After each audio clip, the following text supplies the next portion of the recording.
오늘 주시는 하나님 말씀은 신약성경 빌립보서 1장 1절과 2절 말씀입니다. 빌립보서 1장 1, 2절 말씀을 우리 한 목소리로 봉독하도록 하겠습니다.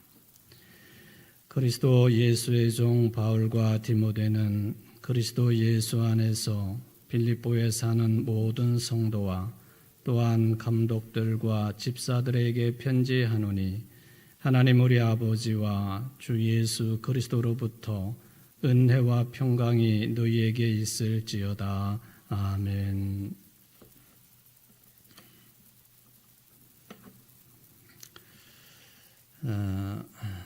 2년 넘게 구약성경 욥기를 우리가 함께 생각을 해보았고요. 오늘부터는 언제 끝날지 모르지만은 또 신약성경 빌립보서 말씀을 생각해 보도록 하겠습니다. 특별히 오늘은 수요일인데 오늘의 수요일은 2024년 이 수요일은 교회력으로 보면은 매우 중요한 의미를 가지고 있는 수요일이다 하고 말씀을 드립니다. 지난주 주보에도 그 내용이 일단 언급이 되었습니다만은 이 날을 흔히들 교회에서는 제의 수요일 그렇게 부르고 있습니다. 제의 수요일. 이 제의 수요일부터 시작해가지고 올해 사순절이 시작이 되었습니다. 사순절. 우리의 주님이신 예수님의 고난 그리고 죽으심을 깊이 묵상하고 또 그 예수 그리스도의 고난에 우리가 어떻게 해서든지 간에 함께 하고자 하는 이런 신앙적인 결단을 이루고 또 삶을 이루는 그런 계절이 주님의 부활에 앞서서 주어지는 이 사순절 절기다 하는 말씀이죠. 사순, 순이라고 하는 것이 숫자로 10을 뜻하는 것이기 때문에 사순 그러면 40일을 뜻하는 것이죠. 40일 동안 우리는 주님의 고난과 죽으심을 우리의 것으로 받아들이고 묵상하는 그런 시간을 보내는데 오늘부터 그 사순절이 시작이 되었다 하는 그 말씀이 되겠습니다. 자, 이 사순절은 이것도 이제 역시 그 매년 날짜가 바뀐단 말이죠. 이 사순절의 시작인 제의 수요일 날짜가 바뀌는 것은 무엇 때문에 그러냐 하면은 매년 부활주일이 언제 잡히느냐 그거에 따라서 사순절이 시작하는 날도 매년 달라지게 되어 있다 하는 것이죠. 몇 년마다 한 번씩 또 똑같은 날 또 올 수는 있겠지만은 어쨌든 부활주일이 언제 정해지느냐 하는 것이 이제 주요한 관건이 됩니다. 여러분 부활주일을 어떻게 정하는지에 대해서는 제가 여러 차례 말씀을 드렸기 때문에 대충이라도 기억하시리라고 생각을 하겠습니다만은 부활주일 그러니까 서기 325년 니케아 공의회에서 이 날을 부활주일을 지킨다 하는 것이 이제 결정이 됐죠. 중요한 니케아 공의회가 되겠는데 여러분 부활주일을 찾으려면은 어떤 절기부터 우리가 알아야 될까요?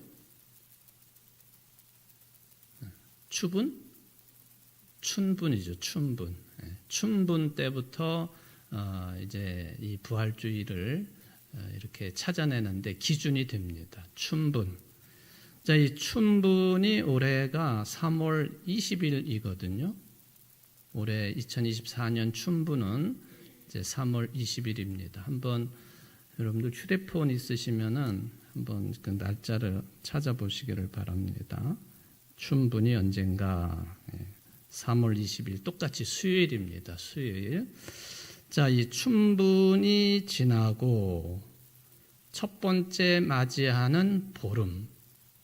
그러니까 우리가 3월 20일이 춘분이니까 음력으로 따지면 이 2월 15일 보름이 언제냐 그러면 바로 3월 24일이에요. 그러니까 이 보름 지나고 첫 주일. 이게 항상 부활주일을 따지는 기준이 됩니다. 춘분이 지나고 처음 만나는 보름. 그리고 그 보름 지난 첫 주일, 첫 번째 주일. 이게 부활주일이기 때문에 올해 부활주일은 그러므로 3월 며칠이에요? 3월 마지막 날 31일이 부활주일이에요. 바로 이 부활주일을 기준으로 해가지고 6번의 주일이 껴 있는데 이 6번의 주일은 빼고 나머지 40일을 정해서 사순 기간으로 보내게 되어 있다.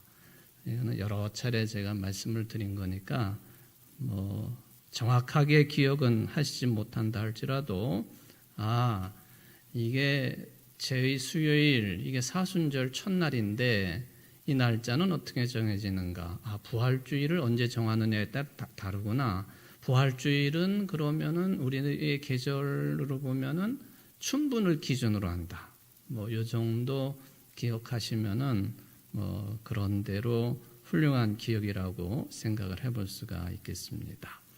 자, 이 제2 수요일 이 날은요. 고대 교회로부터 행하는 풍습이 있었습니다. 뭔가를 태우고 남은 흔적이 재 아닙니까? 그 재를 말하는 거예요. 재의 수요일. 이 재라고 하는 것은 옛날부터 유대인들 세계에서도 구약성경 여러 곳에서 나타나는 것을 보면은 회개와 슬픔을 상징하는 물질이 재로 되어 있습니다. 재. 태우고 남은 재. 그래서 이 재를 이마에 바르는 그런 교회적인 풍습이 있다 하는 것이죠. 우리 교회야 그것을 하지는 않습니다만은 대체적으로 가톨릭에서 이것을 그러니까 7세기, 8세기경부터 이게 정해지고 실시가 된 것으로 그렇게 확인이 되어지고 가톨릭에서는 아예 20세기에 들어서 이것을 교회 공적인 일로 그렇게 정해 놓았단 말이죠. 이거에 언급된 것은 이제 7세기경이라고 보여지고 실제로 실시한 때는 8세기경으로 그렇게 확인이 되어집니다. 이마에다가 신부나 사제들 요즘에는 개신교에서도 이 풍습을 따르는 교회들이 이제 많아지는 그런 추세지만은 우리는 이제 따르지는 않습니다만 이마에다가 재를 묻혀가지고 십자가를 그려주는 거예요. 십자가. 예수 그리스도의 고난, 죽으심을 기억하는 계절의 시작날이다. 그런 뜻이 거기에 담겨 있는 것이죠. 회개와 슬픔의 표시 이거를 이마에 한다. 그 옛날에는 그 베옷을 입고 그리고 베옷 전체에다가 재를 뿌리는 그런 모습도 있기는 했지만은 그런 것들이 이제 전 교회적인 풍습으로 확산이 되면서 모두 다가 그렇게 하기는 쉽지가 않은 것이니까 이마에다가 재를 찍어서 십자가를 그려주는 것 이렇게 약속화되었다라고 하는 것을 볼 수가 있겠습니다. 역시 유대인들에게 이 재라고 하는 것은 참회를 표시하는 그런 물질이에요. 물론 유대인들만 그러냐 넓게 보면은 꼭 그렇지는 않아요. 중동 지방 국가들에게서 이 재가 참회의 표시로 뿌려지고 사용되어지는 것을 흔히 또 볼 수 있기는 합니다. 그러나 구약성경은 특히나 이제 이스라엘 백성들 전체가 또 아니면은 국민들의 그 백성들의 대표가 되는 자, 또는 선지자들, 뭐 이런 분들이 이제 죄를 뒤집어 쓰는 그런 경우가 종종 등장하고 있기 때문에 우리는 이제 유대인들의 풍습만을 중심으로 생각을 해볼 수가 있는 것이죠. 이게 이제 신약 성경으로 넘어가 보면은 예수님께서 하신 말씀입니다만은 누가복음 10장 13절 또는 마태복음 11장 21절에 보면은 이 고라신 또 벳세다를 그 지명을 언급을 하시면서 너희들 가운데에서 내가 행한 기적을 두로와 시돈 지방에 행했더라고 한다면 이 두로와 시돈 사람들이 벌써 베옷을 입고 거기다가 재를 뒤집어 쓰고 앉아서 회개했을 것이다.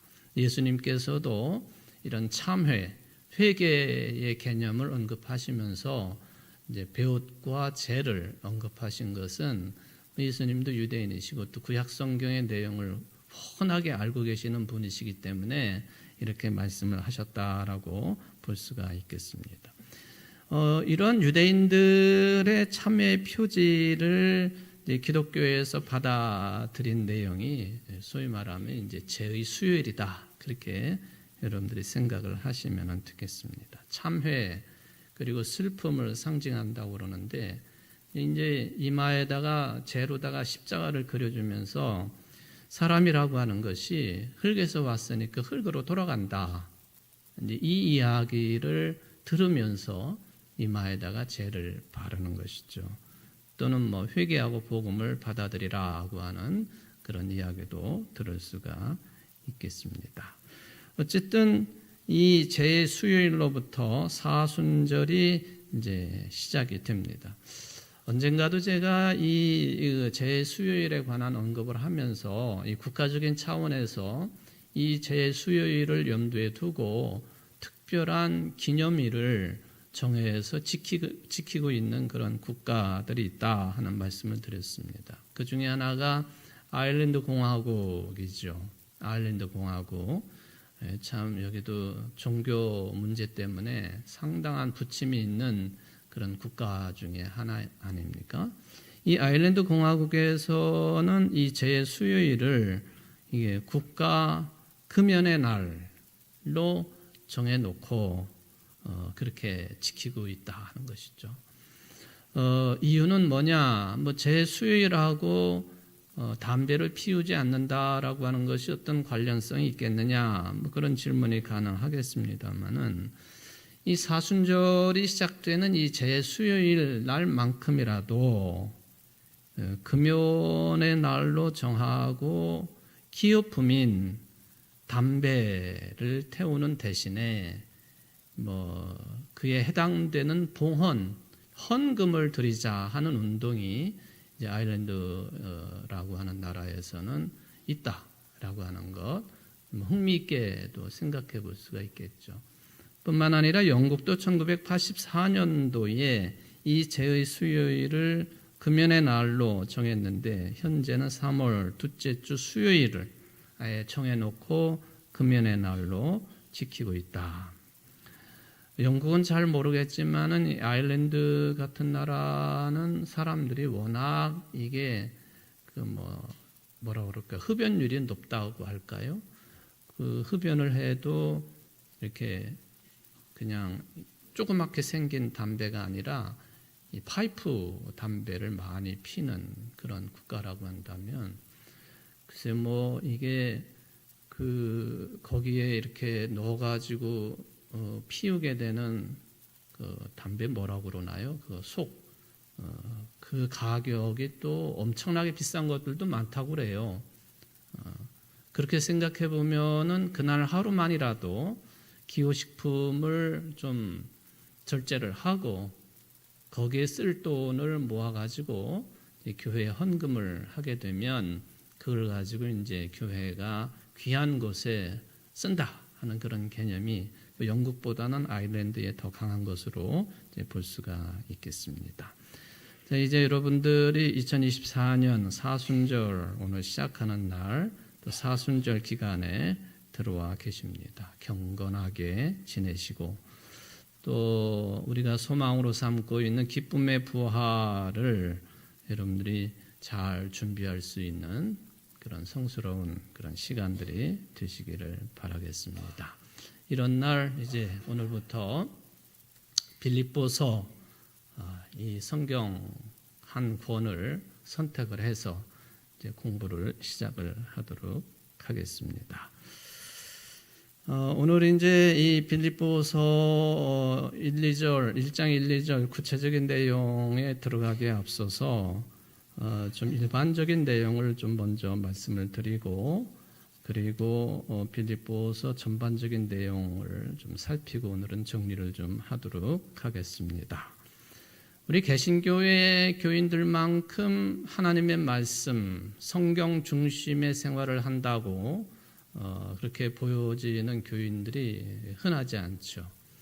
우리 이제 개신교회 교인, 그리스도인이라고 이야기를 한다면 불교의 몸을 담고 있는 사람들보다도 훨씬 더 하나님의 말씀에 대한 설교뿐만 아니라 또 유난히도 성경 공부 또는 개인별로 하는 큐티라든지 이런 그 성경에 대한 관심이 다른 종교에 비해서는 훨씬 크다. 우리는 성경이라고 표현을 했지만은 경전에 대한 관심이 우리나라 개신교인들처럼 큰 그런 나라도 흔치 않다라고 하는 것을 먼저 생각을 해보게 됩니다. 우리 여러분들은 아마 신앙생활 거의 중심을 성경 말씀 중심으로 살아간다 해도 과언이 아니겠습니다. 일단 오늘도 그렇지만은 주일 예배를 기준으로 얘기해 보더라도 주일 예배의 가장 중요한 시간은 물론 하나님과의 만남이지만 우리들에게는 하나님의 말씀을 통해서 하나님의 뜻을 깨닫고 하나님과 만나는 시간을 가장 핵심적인 시간으로 삼고 있지 않습니까? 또 성경 공부 프로그램도 마찬가지고 개인적으로도 마찬가지고요. 하여튼 여러 가지 방식을 통해서 성경 말씀과 가까이 하려고 하는 그런 모습이 이제 유별나다 하는 거예요. 이게 이제 그 마르틴 루터가 종교 개혁을 일으키면서 그 중요한 모토 중에 하나가 오직 말씀으로라고 하는 이 구호와 같은 모토 이것이 이제 큰 영향을 끼쳤다고 볼 수가 있겠습니다. 우리 모든 믿는 자들의 삶과 신앙을 규정해주고 있는 그런 기준으로서 말씀, 복음 또는 하나님의 말씀, 예수님의 말씀.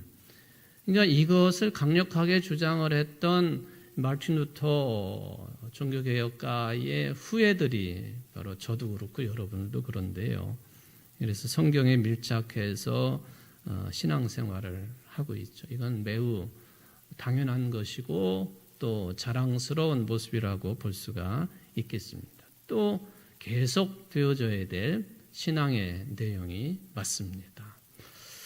근데 이제 문제는 이게 그리스도인들 가운데에서 하나님의 말씀, 성경 말씀을 그렇게 이야기하고 듣는다고 그러고 공부한다고 그러고 그러기는 하지만은 이게 모순이 보여지고 또 한계가 늘 드러나고 있다 하는 것을 우리는 또 솔직하게 인정하지 않을 수가 없습니다. 그냥 더 쉽게 말하면은 성경의 내용을 많이 알아요. 사실 그렇지 않습니까? 툭 건드리면은 성경 내용을 잘잘잘 다 이야기하고 심지어는 해석까지도 서슴없이 잘 할 수 있는 그런 그리스도인들이죠. 그런데 실제 삶을 보면은 그 하나님의 말씀의 영향을 거의 안 받고 산다고 하는 거예요. 이것처럼 이와 같은 괴리가 어디 있겠습니까? 하나님의 말씀을 많이 아는 것에 비해서 우리의 삶이 하나님의 말씀의 지배를 받고 있느냐? 그렇지 못하다 하는 그런 이야기입니다. 성경 내용을 듣고 배워서 하는 만큼 정말로 세상 속에서 평화롭게 나와 다른 사람들 사이가, 내가 특히 그리스도인이고 성경을 많이 알고 있으니까 나 때문에 세상이 평화로워졌느냐, 나 때문에 세상이 사랑으로 풍요로워졌느냐, 나 때문에, 즉 하나님의 말씀을 많이 알고 있고 외우고 있는 나 때문에 세상이 정의로워졌느냐, 하나님의 공의가 나 때문에 그게 확산이 되어지고 펼쳐지고 있느냐. 이런 질문을 받거나 이런 이야기를 들으면은 우리가 주눅이 들 수밖에 없습니다. 나를 제일 잘하는 분은 하나님이시지만은 그 다음에 나를 제일 잘하는 사람이 바로 나 자신이거든요. 내가 하나님의 말씀을 배우고 아는 만큼 그렇게 세상에서 그리스도인답게 하나님의 자녀답게 잘 살고 있느냐, 또 그렇지 못하냐, 제일 잘하는 사람이 나라는 거예요. 나. 그냥 성경을 많이 한다라고 하는 것을 현대사회가 정보사회인데 정보를 많이 수집한 것 정도로 그쳐버리는 그런 모습이죠. 이게 하나님의 살아있는 말씀으로 받아들이고 또 그 내용과 의미를 정확하게 이해하고 깨닫고 그 수준으로 머무는 게 아니라 나 자신도 그렇게 살 뿐만 아니라 내가 그렇게 삶으로 인하여서 하나님의 말씀을 공부한 또 들은 또 많이 알고 있는 나 때문에 세상이 변화가 되어지고 하나님의 나라가 크게 확장이 되어지고 이게 일치를 이루어야 되는데 되게 안 되는 것이 안타까운 것이죠. 그래서 하나님의 말씀 성경을 일종의 정보로서가 아니라 살아있는 하나님의 말씀으로 받아들이려고 한다면 그 하나님의 말씀의 내용과 의미를 100% 정확하게는 아니라도 그래도 그것을 올바르게 받아들이고 이해를 일단 해야 되는 것인데 영적인 의미와 가치를 파악을 해야 되는 것인데 이런 삶에 도움을 줄 수 있는 두 가지 태도, 그걸 제가 일단 빌립보서 들어가기 전에 여러분들에게 좀 안내를 해보도록 하겠습니다. 그 첫 번째가 뭐냐? 인문학적인 소양이 좀 커져야 되겠다는 것이죠. 특히 한국의 그리스도인들에게 반드시 필요한 것이 이 분야입니다. 말하자면은 성경을 많이 읽어야 되지요. 받아들여야 되고. 그것 가지고 부족하다는 게 아니라 그 하나님의 그 절대적인 말씀과 온 세상을 다 품고 있는 그 하나님의 말씀의 뜻대로 내가 제대로 살려고 한다면 세상에서는 무엇을 공부하고 있는지, 세상 사람들은 정말로 어떤 분야의 공부를 열심히 하고 있는지, 특별히 무슨 과학이나 또 그런 세상에서 이렇게 그 직업 생활을 하기 위해서 행할 수 있는 그런 공부도 물론 해야 되겠지만 인문학적인 소양, 여긴 철학도 들어가겠고요, 문학도 들어가겠고요, 미술, 음악 다 포함되겠습니다. 그런 것들을 다 완벽하게 우리가 섭렵할 수는 없겠지만은 그런 거에 대한 관심도, 그런 내용에 대한 관심도 우리는 같이 해가면서 온전하신 하나님의 말씀을 듣고 배우고 해야 되겠다 하는 거예요. 왜 그러냐면요, 성경 말씀은 하늘에서 뚝 떨어진 게 아니에요. 이스라엘 역사인 구약 성경, 또 초대교회 역사인 신약 성경, 그리고 예수 그리스도에 관한 기록인 복음서, 이런 내용들에 등장하는 수많은 인물들, 또 저들이 한 인간으로서 또 하나님의 자녀로서 펼치고 있는 그 세상살이들, 이게 인류 역사, 장구한 역사를 포함하고 있는 그런 생명의 말씀이기 때문에 거기에 좀 더 바르게 접근하기 위해서는 인간의 삶을, 본래적인 인간의 삶을 해석할 수 있는 능력이 필요한데 그 중에 아주 중요한 부분이 인문학적인 소양이라 하는 거예요. 인문학적인 공부나 가르침 속에 보면은 인류가 추구해왔던 보편적인 가치들, 이런 것들이 아주 풍요롭게 들어있지 않습니까? 그냥 아주 단순하게 이야기하면은 책을 좀 많이 읽어야 된다라고도 이제 이야기를 해볼 수가 있겠죠. 바로 거기에 들어있는 인류의 보편적인 가치, 이런 것들이 말하자면 성경에서 우리가 발견할 수 있는 하나님의 나라, 구원의 개념, 종말의 개념, 믿음의 개념, 영생의 개념, 이런 개념들과 아주 밀접한 관련성을 가지고 있다는 거예요. 여러분, 제가 이렇게 자주 설교를 합니다만은 제가 설교를 할 때에 성경 말씀만 가지고 이야기하지 않습니다. 그죠? 성경 말씀만 가지고 계속 구약의 어떤 내용, 신약의 어떤 내용, 복음서의 어떤 내용, 이거를 다른 얘기는 하나도 안 하고 성경 얘기만 이렇게 엮어가지고 해석도 하지 않냐고 전달할 수도 있겠죠. 일단 해석을 한다고 하는 것 자체가 많은 영향을 내가 받고 있는 어떤 틀이 있어요. 그게 철학적인 틀도 있고 신학적인 틀도 있고요. 여러분, 신학이라고 하는 것이요, 오랜 2000년의 역사를 통해서 절대적으로 의지했던 틀이 있어요. 신학을 전개하는 데 있어서 그게 뭐냐면 철학이에요. 철학. 철학자들은 철학 밑에 신학이 있다, 그래서 그런 주장을 하지요. 근데 신학자들은 절대적으로 그렇게 생각 안 해요.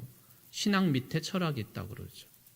철학의 어떤 용어나 표현이나 구도나 전개 방식이나 이런 것들을 우리가 빌려오기는 하지만은 그런 틀을 빌려와 가지고 우리는 하나님을 전하고 복음을 이야기하고 성령을 이야기하고 교회를 이야기하지 않습니까?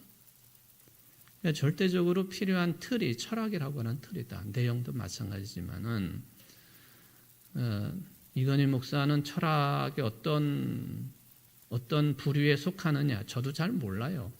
저도 잘 모르지만은 하여튼 신학대학에서 공부한 그 틀로부터 시작해가지고 우리 은사들을 통해서 배운 그런 틀, 큰 영향을 제가 받고 있죠. 교단의 틀도 그렇고.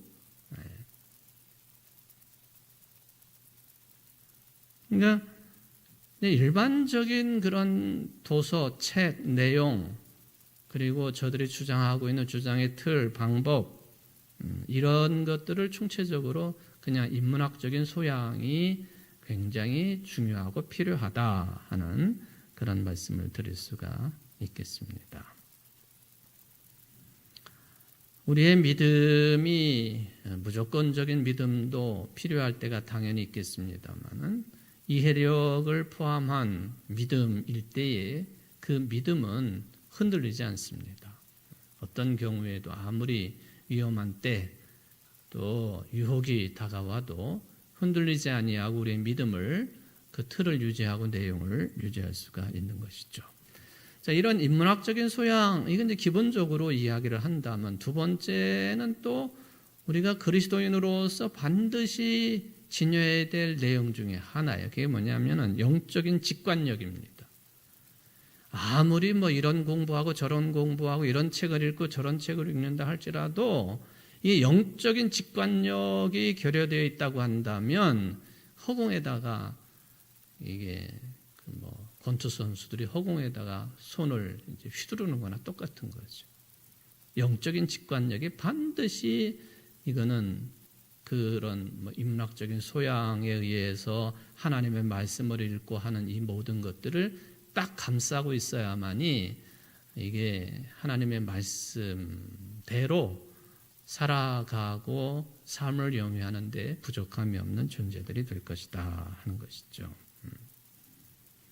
바로 이 영적인 직관력, 이제 제가 이제 여기에 기도하면서 얻어지게 되는 또는 기도하면서 위로부터 주어지는 영적인 직관력, 그냥 쉽게 표현하면은 뭐가 옳은 것이냐, 하나님의 말씀의 기준으로 볼 때에 어떤 해석이 옳은 것이냐, 어떤 깨달음이 바른 것이냐, 이것이 영적인 직관력이 없으면 세워질 수가 없는 거예요.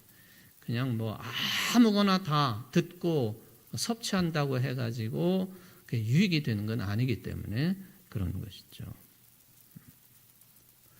요거를 이제 잘못 받아들이거나 해석하거나 적용을 하게 되면은 신비주의자로 빠지게 된다든지, 아니면은 우리 한국의 기독교 계통에 제일 많은 것이 사이비 종파로 흘러버린다든지 뭐 그렇게 되는 것이죠. 자, 이 두 가지 우리가 좀 인문학적인 소양이 좀 깊으면 좋겠다. 그러나 영적인 직관력이 또 함께 있어야 된다라고 하는 그런 말씀을 드려봅니다. 여러분들 이제 이런 입장을 가지고 빌립보서를 저도 말씀을 준비해서 전하겠지만은 여러분들이 이런 입장을 잘 유지해 가면서 빌립보서 내용을 좀 잘 따라오셨으면 좋을 것 같습니다. 자, 빌립보서, 이 우리가 빌립보 서 뒤에 붙은 거는 책을 말하는 것이니까 빌립보라고 하는 책 또는 뭐 빌립보라고 하는 편지, 여기 필리피라고 하는 말, 빌립보라고 그러는 발음을 하는데요. 이거는 빌립에 속한다 그런 뜻이죠. 빌립에 속한다. 그러니까 이 빌립에 속한 도시 빌립보죠. 이 빌립보에 살고 있는 그리스도인들에게 사도 바울이 보낸 개인적인 편지, 이게 이제 오늘날 우리에게 그대로 전달이 되어서 우리는 그 책을 우리 식대로는 빌립보서라 그렇게 부르는 거죠. 필리피예요. 필리피. 이 필립에 속하다라고 할 때 필립은 누구냐? 그 유명한 정복의 대왕이라고 불려 알렉산더 대왕의 그 아버지 왕이 필립 2세거든요. 그러니까 그 유명한 알렉산더 대왕의 아버지 왕 필립 2세, 이 필립 2세가 건설한 마케도니아의 도시, 이게 빌립보예요. 빌립보.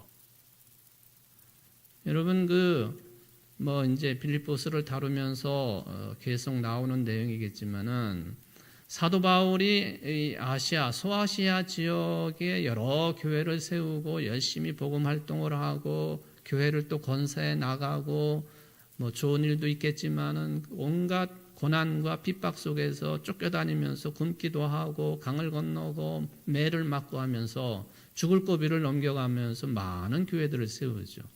지금의 그 터키에 존재하고 있는 요한계시록에 있는 7교회를 비롯해서 여러 교회들을 세워요. 그러니까 재미가 있거든요. 사실은 또 의미도 있고. 그래가지고 소아시아 지역에서의 전도 활동을 더 하려고 생각하고 있는 이 바울에게 환상이 보여지잖아요. 환상 속에서 저쪽에 있는 마케도니아 관련된 환상이 건너와서 우리를 도와달라고 하는, 이건 성령을 통한 환상이죠. 그러니까 바울이 이 소아시아 지방에서 더 그냥 의미 있는 전도 활동을 해야 되겠다 하는 것을 딱 막아 세우시고 마케도니아 지방으로 건너가게 하시죠. 그 지금의 투리키에에서 배를 타고 이렇게 싹 건너면은 마케도니아 땅이에요.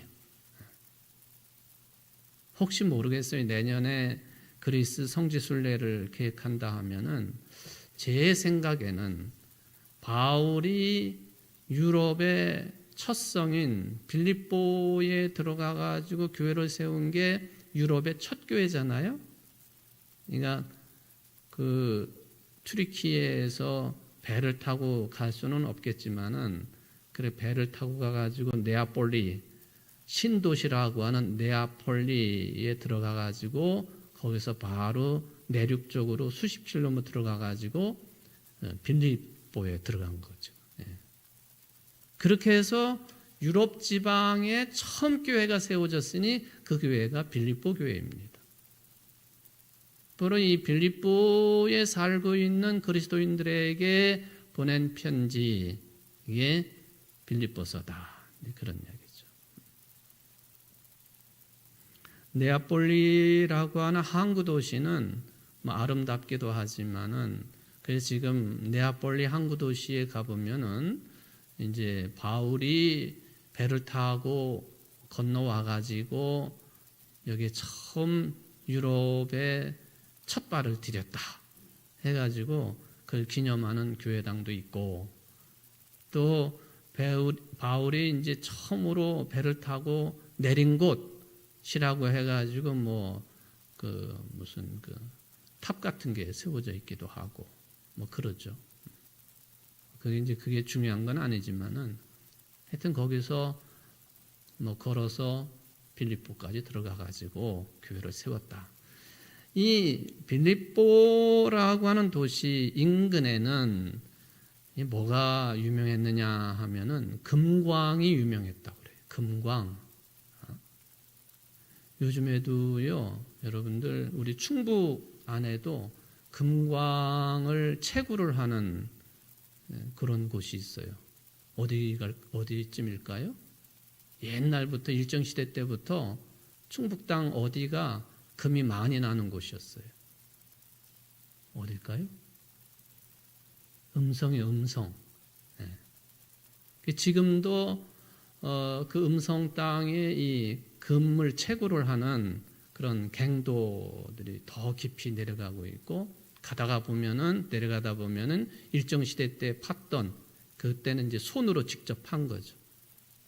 그런 갱도도 보이고, 요즘에는 다이너마이트 같은 것들을 이렇게 집어넣어가지고 폭파시켜가지고 그 돌을 긁어내가지고 그걸 또 다 부셔서 거기서 이제 금을 찾아내는 그런 일을 하죠.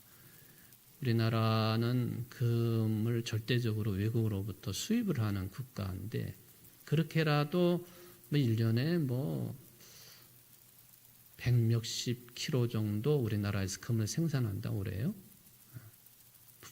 북한하고 다 합치면 어떨런지 모르지만 어쨌든 이 빌립보 주변은 금강으로 유명했다. 그리고 옛날부터 이 빌립보에는 퇴역군인들이 많이 살고 있었어요. 퇴역군인들. 그리고 이 빌립보에 사는 사람들은 거의 다가 자유민들. 자유민들은 로마의 시민권을 가지고 있는 사람들이잖아요. 사도 바울도 로마의 시민권을 가지고 있는 것을 굉장히 자랑을 합니다마는, 로마의 시민권을 가지고 있으면 어떤 특전이 있느냐? 황제에게 직접 제소할 수 있는 권리가 주어져요. 굉장히 중요한 거죠. 세금에도 혜택이 주어지게 되고, 뭐 여러 가지 뭐 주거 환경에도 도움이 되고, 이 그 로마 시민권이라고 하는 것이 굉장히 중요해요. 아무런 이유 없이 그 신체가 구금당하지 않는 그런 권리도 주어지고요. 그런 곳에 세워진 교회, 이게 바울이 2차 전도 여행을 하면서 바울과 실라가 2차 전도 여행을 동행하면서 여기 들려가지고 교회를 세웠다. 중간에 감옥에도 갇히잖아요. 빌립보 옛 도시를 이렇게 발굴한 곳을 가게 되면은 저 언덕배기 중간쯤에 저기가 바울이 갇혔던 감옥이라고. 그래서 가보면은 이게 무슨 감옥이야? 그런 느낌을 주는, 그냥 이렇게 굴을 좀 파는 것 같은, 여기가 이제 감옥이었다, 뭐 그렇게 안내를 하기도 하지요. 하여튼 이 빌립보입니다. 여러분들이 빌립보로 들어가가지고 안식일 날 이게 누구랑 뭐 예배를 드리는가 하고 회당 같은 것을 찾으려고 하다가 물가에 가서 여성들이 모여 있는 것을 조를 하잖아요. 그 중에 한 여성이 루디아 아닙니까? 예, 루디아가 자주장사, 자주색 옷감을 판매를 하는 그런 여성이라 고관 대작들을 상대로 옷감을 파는 여성, 뭐 부유한 여성이라고 볼 수 있겠고 상당한 힘이 있는 여성이라고 볼 수가 있겠죠. 그 여성의 집이 이제 바울에게 바쳐지고 하나님께 바쳐져 가지고 첫 교회, 유럽의 첫 교회가 되죠. 그 집이. 그래서 그 장소에 조그만 교회당이 세워져 있고 그 앞으로 가면은 시냇물이 막 흘러가요. 조그만 폭도 좁은 시냇물인데 굉장히 빠른 속도로 물이 흘러내려요. 그 물가에서 모여있던 유대인 여성들 뭐 그런 이야기죠. 그래서 루디아 집안 식구들이 첫 교인이 되었고 또 빌립보 감옥의 간수가 또 교인이 되었고 뭐 해가지고 빌립보 교회가 이렇게 커지는 거죠. 그런데 이제 이런 정도 뭐 기본적인 내용이 되겠습니다만은, 근데 이제 빌립보서 마지막으로 제가 오늘 마지막으로 좀 드리고 싶은 말씀은, 그런데 이게 신약 성경이요, 구약 성경은 서기 90년경에 얌리아 회의를 통해서 39권이 공식적으로 정경으로 채택이 됐잖아요. 신약 성경은 한참 뒤입니다. 한참 뒤에 신약 성경은 정경으로 채택이 되는데 4세기 말쯤, 그러니까 390년대 들어서야 신약 성경이 정경으로 27권이 채택이 돼요. 연도를 제가 말씀을 드리면 두 번의 회의를 통해서 정경으로 채택이 되는데, 첫 번째는 393년 북아프리카의 히포 이 공의회하고 또 그 뒤에 4년 뒤에 397년 카르타고 공의회를 통해서 27권이 채택이 됩니다. 그런데 27권이 이게 한꺼번에 다 정경, 신약 성경으로 채택이 되는 게 아니고 처음에 20권은 분명하게 이것은 정경 자격이 있다 해가지고 채택이 되고 나머지 7권은 좀 시간이 좀 걸렸던 것으로 볼 수가 있습니다. 그 7권이 뭐냐?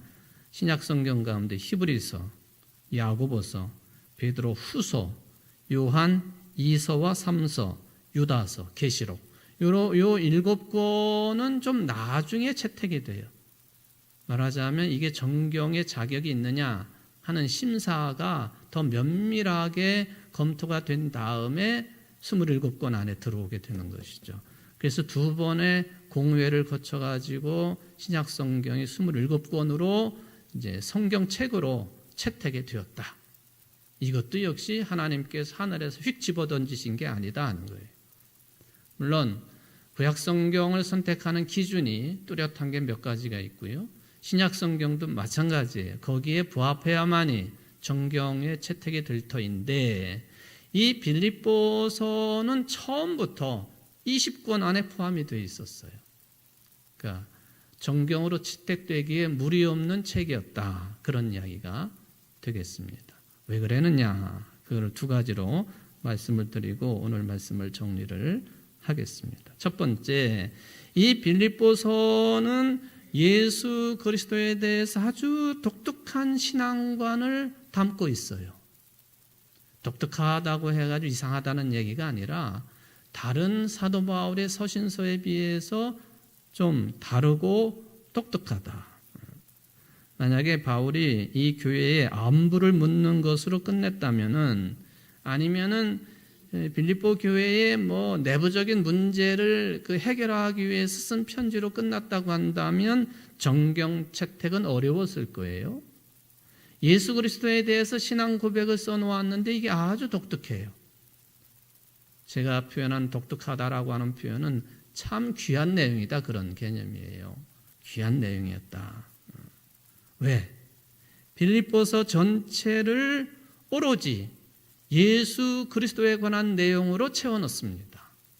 4장밖에 안 되는 짧은 편지 내용이지만은 거의 전체를 예수 그리스도에 관한 내용으로 기록을 해놓았다.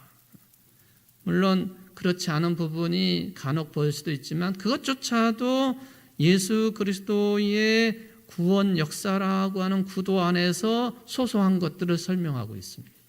그러니까 전체가 다 예수 그리스도에 관한 내용으로 채워져 있는 책이 빌립보서다 하는 거예요. 두 번째,